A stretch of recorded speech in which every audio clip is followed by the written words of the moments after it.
नमस्कार दोस्तों। इस वीडियो में महाजनपद काल से संबंधित प्रश्न देखने वाले हैं जो एमसीक्यू के रूप में होगा। तो दोस्तों देर न करते हुए इस वीडियो को शुरू करते हैं और वीडियो के अंत तक बने रहेंगे। जिसका पहला प्रश्न है, 16 महाजनपदों की सूची उपलब्ध है। ए महाभारत में, बी अंगुत्तर निकाय में, सी छंदोग उपनिषद में, डी संयुक्त निकाय में। जिसका सही उत्तर है बी अंगुत्तर निकाय में। दूसरा प्रश्न है, निम्नलिखित में से मगध का कौन सा राजा सिकंदर महान का समकालीन था? ए महापद्मनंद, बी घनानंद, सी शुक्ल, डी चंद्रगुप्त मौर्य। जिसका सही उत्तर है बी घनानंद। तीसरा प्रश्न है, प्रथम मगध साम्राज्य का उत्कर्षण किस नदी में हुआ था? ए चौथी सदी ईसा पूर्व में, बी छठी सदी ईसा पूर्व में, सी दूसरी सदी ईसा पूर्व में, डी पहली सदी ईसा पूर्व में। जिसका सही उत्तर है बी छठी सदी ईसा पूर्व में। चौथा प्रश्न है, सिकंदर की भारत में सफलता के निम्न कारण थे। पहला, भारत में तब कोई केंद्रीय सत्ता नहीं थी। दूसरा, उनकी सेना श्रेष्ठ प्रकार की थी। तीसरा, उसे विद्रोही भारतीय शासकों का सहयोग मिला। चौथा, वह एक अच्छा प्रशासक था। इसका ऑप्शन है ए पहला और दूसरा, बी का पहला दूसरा और तीसरा, सी का दूसरा तीसरा और चौथा, डी का पहला दूसरा तीसरा और चौथा। जिसका सही उत्तर है डी पहला दूसरा तीसरा एवं चौथा। पांचवा प्रश्न है, सूची 1 को सूची 2 से सुमेलित कीजिए। सूची 1 में है राजा प्रगोद, बी उदयन, सी प्रसेनजीत, डी अजातशत्रु। सूची 2 में है राज्य पहला मगध, दूसरा वत्स, तीसरा अवंती, चौथा कौशल। जिसका सही उत्तर है सी ए का 3, बी का 2, सी का 4 और डी का 1।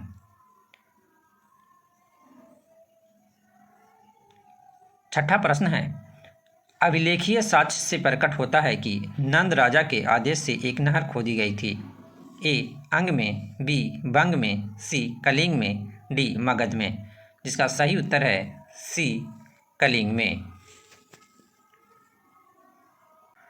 सातवां प्रश्न है, पहला ईरानी शासक जिसने भारत के कुछ भाग को अपने अधीन किया था। ए साइरस, बी कोम्बियसिस, सी डेरियस, डी जेरसिस या छयार्स।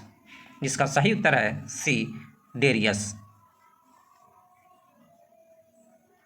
आठवां प्रश्न है, मगध के राजा अजातशत्रु का किस गणराज्य के साथ युद्ध रहा? ए वज्जी यानी वैशाली, बी पंचाल, सी दोनों के साथ, डी किसी के साथ नहीं। जिसका सही उत्तर है ए वज्जी वैशाली।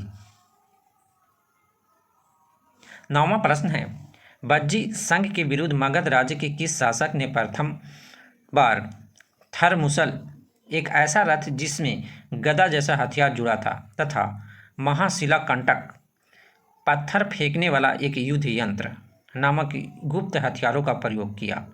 ए अजातशत्रु, बी चंद्रगुप्त मौर्य, सी कालाशोक, डी उदयन। इसका सही उत्तर है ए अजातशत्रु। 10वां प्रश्न है, नंद वंश का अंतिम सम्राट कौन था? ए महापद्मनंद, बी घनानंद, सी कालाशोक, डी इनमें से कोई नहीं। जिसका सही उत्तर है बी घनानंद। 11वां प्रश्न है, भारत में सिक्कों या मुद्रा का प्रचलन कब हुआ? ए अशोक के शासनकाल में, बी कनिष्क के शासनकाल में, सी 600 ईसा पूर्व में, डी 300 ईसा पूर्व में। जिसका सही उत्तर है सी 600 ईसा पूर्व में।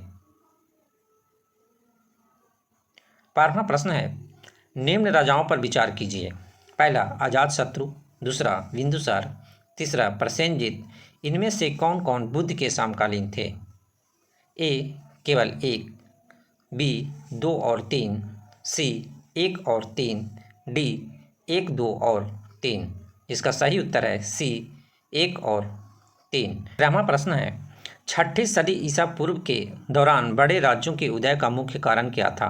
ए उत्तर प्रदेश और बिहार में व्यापक पैमाने पर लोहे का उपयोग। बी जनजातीय समाज में अधिक व्यवस्थित जीवन का मार्ग प्रशस्त किया। सी व्यापार एवं वाणिज्य का उल्लेखनीय विकास। डी इनमें से कोई नहीं। जिसका सही उत्तर है ए उत्तर प्रदेश और बिहार में व्यापक पैमाने पर लोहे का उपयोग। 14वां प्रश्न है, मगध सम्राट बिंबिसार ने अपने राज्य वैद्यजीवक को किस राज्य के राजा की चिकित्सा के लिए भेजा था। ए कौशल, बी अंग, सी अवंती, डी वैशाली। जिसका सही उत्तर है सी अवंती। 15वां प्रश्न है, किस शासक ने अवंती को जीतकर मगध का हिस्सा बना दिया। ए अजातशत्रु, बी बिंबिसार, सी शिशुनाग, डी महापद्मनंद। जिसका सही उत्तर है सी शिशुनाग। 16वां प्रश्न है, किस मगध सम्राट ने अंग का विलय अपने राज्य में कर लिया। ए बिंबिसार, बी अजातशत्रु, सी उदयीन, डी शिशुनाग। इसका सही उत्तर है ए बिंबिसार। 17वां प्रश्न है, शिशुनाग ने किस राज्य का विलय मगध साम्राज्य में नहीं किया। ए अवंती, बी वत्स, सी कौशल, डी काशी। इसका सही उत्तर है डी काशी। 18वां प्रश्न है, काशी और लिच्छवी का विलय मगध साम्राज्य में किसने किया। ए बिंबिसार, बी अजातशत्रु, सी उदयीन, डी शिशुनाग।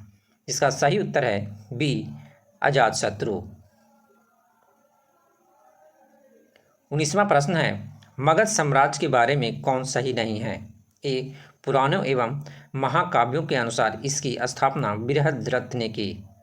बी महापद्मनंद ने इसे सर्वाधिक विस्तार प्रदान किया तथा सर्वछात्रक क्षत्रियों का अंत करने वाला एवं इकराट की उपाधि धारण की। सी गिरिब्रज, राजगृह, पाटलिपुत्र एवं वैशाली क्रमशः इनकी 4 राजधानियां बनी। डी इनमें से कोई नहीं। इसका सही उत्तर है डी इनमें से कोई नहीं। 20वां प्रश्न है, सिकंदर के आक्रमण के समय उत्तर भारत पर निम्नलिखित राजवंश में किसका एक शासन था। ए नंद, बी मौर्य, सी शुंग, डी कण्व। इसका सही उत्तर है ए नंद। तो दोस्तों इस वीडियो में 20 MCQ देखें जो प्राचीन इतिहास के टॉपिक महाजनपद काल से था। तो मिलते हैं नेक्स्ट वीडियो में। जय हिंद, जय भारत।